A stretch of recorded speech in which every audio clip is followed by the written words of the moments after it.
living like wild animals amidst the white snow, yet managed like national assets. Norway, where reindeer are code, are policy, are law. It is the only place where lineage determines your right to herd. Why are there such strange regulations? And who truly decides the fate of these reindeer herds? Sounds like a fictional scenario. Not at all. That's the reality happening right in the middle of Europe. A herding industry, unlike any other in the world. We will follow the reindeer herds through the white snow of Norway until they become a specialty meat in European restaurants. But that journey is not simply agriculture. It is where the rights of the indigenous Sami people, ecological conservation goals, and modern market pressures violently collide.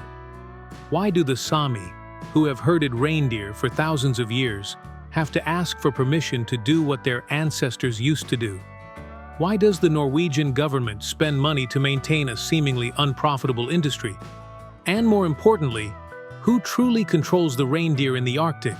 Humans, policies, or the global market? Don't miss it, because what you are about to see next might make you reconsider what is true conservation and what remains after the veneer of tradition. Have you ever imagined a herding industry where herders don't need to control their animals for months on end? No barns, no industrial feed, no on-call veterinarians. In Norway, reindeer still live semi-wild. They are released freely on vast tundra, crossing mountains, ice, and deep forests, migrating hundreds of kilometers seasonally. But don't think they are ownerless. Each reindeer has an identification mark, a unique ear notch, similar to a fingerprint. Some are even fitted with GPS chips, allowing their location to be tracked in real time. The Sami, the owners of the reindeer herds, use snowmobiles, helicopters, and even drones to gather the herds at the end of the season. This happens once or twice a year, according to a fixed schedule. After gathering the herds, they will sort them, which are sick, which are pregnant, which can be slaughtered or resold. However, this entire process must comply with the law, from the number of animals slaughtered, the timing, the area, to the way the meat is transported. And the paradox begins here. Reindeer live wild, but all management is as strict as in an industrial farm. Free, but controlled. Not kept in enclosures, but monitored every step of the way. That's why this industry is unlike any other herding model in the world. But what's even stranger is not how they are raised, but the right to raise them. Not everyone can own reindeer herds.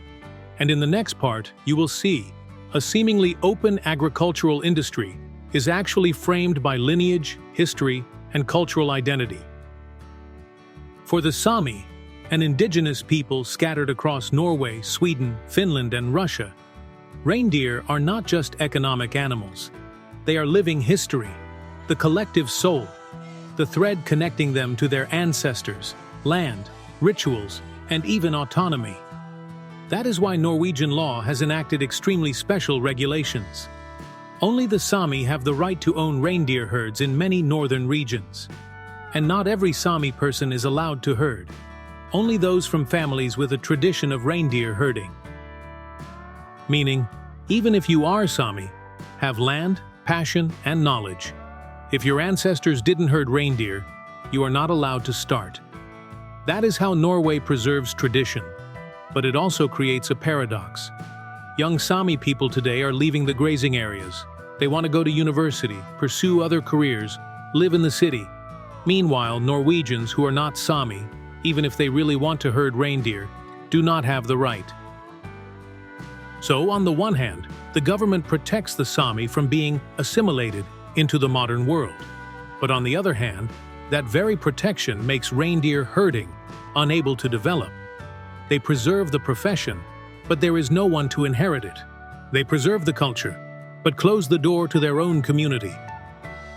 But the paradox doesn't stop there. When reindeer meat becomes a high-end dish in Nordic restaurants, commercial pressure begins to shape how the Sami herd their sacred animals. Preserve tradition, but have to keep up with restaurant standards. Is that possible?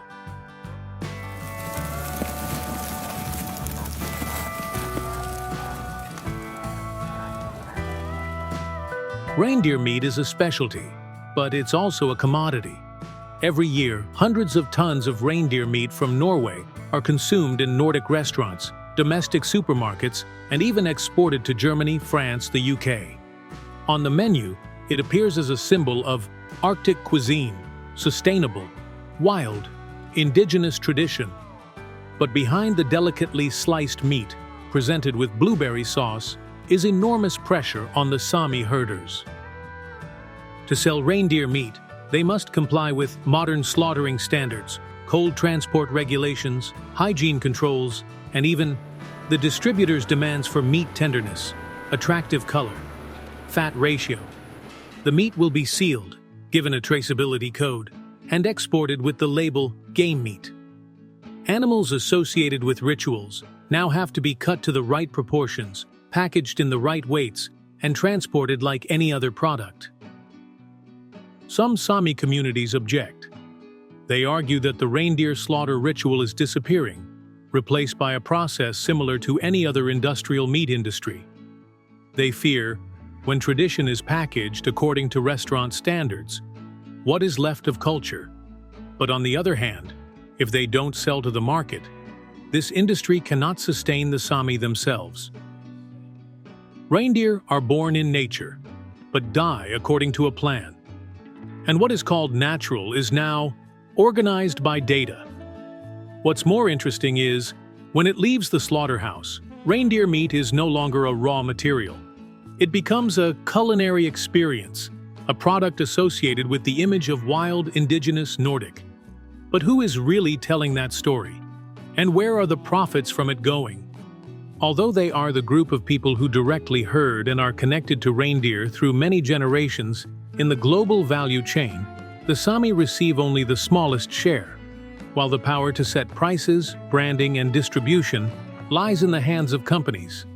And when the modern system intervenes too deeply, are the Sami still the owners of the culture, or just animal keepers in a much more sophisticated supply chain? Today, conservation projects sometimes are no different from exhibitions. The Sami are invited to perform at cultural festivals, take photos with tourists, and sell handicrafts at Nordic fairs. They become promotional images, while the economic value chain remains out of their reach. The Sami give away the real thing, but what they receive in return is sometimes just a small note, inspired by Sami tradition. Reindeer hides are tanned into high-end leather bags. Antlers are polished and attached to handcrafted jewelry carrying the soul of the North. But many products only take inspiration from Sami culture without paying the Sami people. And what's special is, many products are manufactured in Asia, then labeled Scandinavian design. So ultimately, what does preserving tradition mean? The animal? The herding method? The lifestyle? Or just an image to promote tourism? This is when we look back. Is the reindeer herding industry being preserved, or is it gradually being framed as a living museum? The Sami call reindeer the soul of the land. The government calls it a symbol that needs to be preserved. The market calls it a premium specialty. But what about you? What would you call it? A sustainable model? A way to maintain identity? Or an industry wearing the clothes of tradition to survive in the age of globalization? We have just completed the journey of a herding industry, but perhaps what is more important is the journey of a community trying to maintain itself in a world that is changing day by day. But if you think that only heritage industries are full of contradictions, prepare to step into another world, seemingly simple but incredibly complex.